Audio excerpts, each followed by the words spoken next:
So hello guys, MCU में दिखने वाले सुपर हीरो और सुपर विलेन बहुत ही ज़्यादा दमदार हैं और इसे और ज़्यादा दमदार बनाते हैं इनके पावरफुल वेपन्स। तो ऐसे ही आज हम टॉप 10 पावरफुल वेपन्स के बारे में बात करने जा रहे हैं। तो आज की ये वीडियो बहुत ही ज़्यादा इंटरेस्टिंग होने वाली है, इसलिए इसे पूरे एंड तक ज़रूर देखना।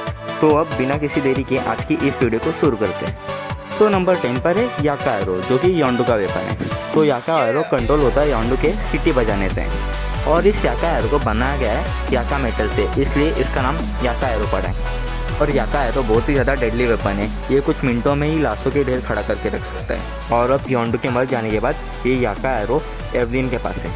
तो नंबर 9 पर है डबल एज स्लॉट, जो कि मैड टाइटन थानोस का वेपन है, और ये उरू मेटल से बना है, जिससे म्योनिर और स्टॉर्म बेकर बने हुए हैं। और इसकी वजह से ये एंड गेम में कैप्टन अमेरिका के शील्ड को तोड़ देता है।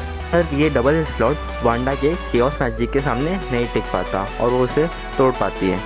तो नंबर 8 पर है 10 रिंग्स, जो कि कहाँ से आया उसके बारे में तो अभी तक पता नहीं चला, पर ये 10 रिंग्स का एक सेट है जिसे पहनने वाला एनर्जी शील्ड क्रिएट कर सकता है, एनर्जी ब्लास्ट कर सकता है और एक लिमिट तक हवा में फ्लाइट कर सकता है।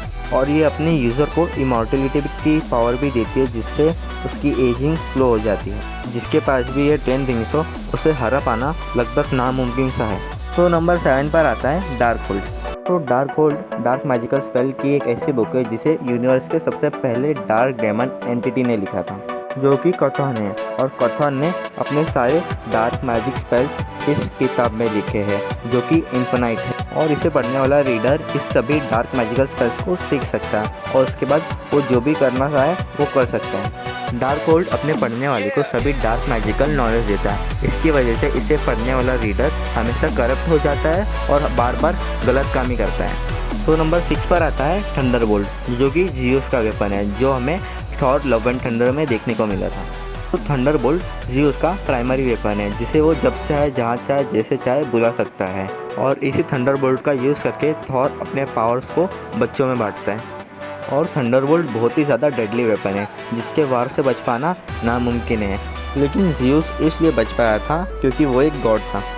तो नंबर 5 पर आता है गंगनीर, जो कि उरू मेटल से बना स्पीयर वेपन है, जिसे एस्गार्ड के किंग यूज़ करते हैं। तो गंगनीर ओडिन का प्राइमरी वेपन है, और ये इसके पहले उसके फादर का प्राइमरी वेपन था। और इसकी मदद से ओडिन ने हज़ारों लड़ाइयाँ जीती है और नोरियम से कब्जा भी किया था।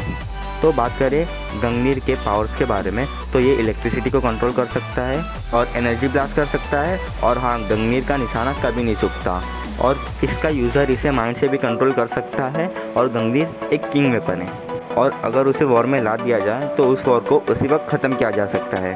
तो नंबर 4 पर आता है म्योनिर, जो कि थॉर का प्राइमरी वेपन है। तो बात करें म्योनिर के पावर के बारे में, तो ये थंडर स्ट्राइक कर सकता है, एनर्जी प्रोजेक्शन कर सकता है और लाइटनिंग अटैक्स भी कर सकता है। और इसके अलावा ये वेदर को कंट्रोल भी कर सकता है, और ये अपने यूज़र को हवा में भी उड़ा सकता है, और उसके सोचने पर से ही कहीं से भी ये वापस जा सकता है अपने यूज़र के पास। और म्योनिर के ऊपर वर्दीनेस का एन्चेंटमेंट भी लगा है। इसकी वजह से अगर इसको उठाने वाले यूज़र इसके लिए वर्दी ना हो तो वो लाख कोशिश करे, वो उससे उठा ही नहीं पाएगा। इसकी वजह से जो इससे वर्दी है वही सिर्फ उसे उठा सकता है। इसकी वजह से कैप्टन अमेरिका इन गेम में इसे उठा पाता है। तो नंबर 3 पर आता है स्टॉर्म बेकर, जो कि एस्गार्ड का सबसे पावरफुल वेपन है, और स्टॉर्म बेकर को सिर्फ एस्गार्ड के किंग ही उठा सकते हैं। तो बात करें स्टॉर्म बेकर के पावर के बारे में, तो ये बाइफ्रॉक्स को भी बुला सकता है, और इसी एबिलिटी का यूज़ करके थॉर वकांडा में एंट्री लेता है।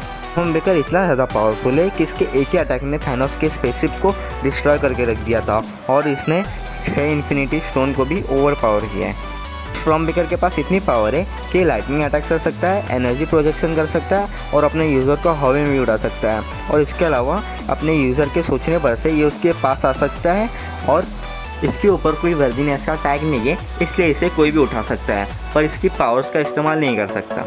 तो नंबर 2 पर आता है नेक्रोसॉर्ड, जो कि नल का वेपन है, और यह हमें देखने को मिला था थॉर लव एंड थंडर में। तो नेक्रोसॉर्ड आगे जाके गॉर को मिलता है, और गॉर को मिलने के बाद गॉर इतना ज़्यादा पावरफुल हो जाता है कि लिटरली वो गॉड्स को मार सकता है। तो तुम सोच ही सकते हो कि नेक्रोसॉर्ड कितना ज़्यादा पावरफुल वेपन है। तो नेक्रोसॉर्ड अपने यूज़र को कभी मरने नहीं देता। एक बार कॉमिक में थॉर ने गॉर का गला काट दिया था, और नेक्रोसॉर्ड की वजह से वो वापस से बिल्कुल ठीक हो गया था।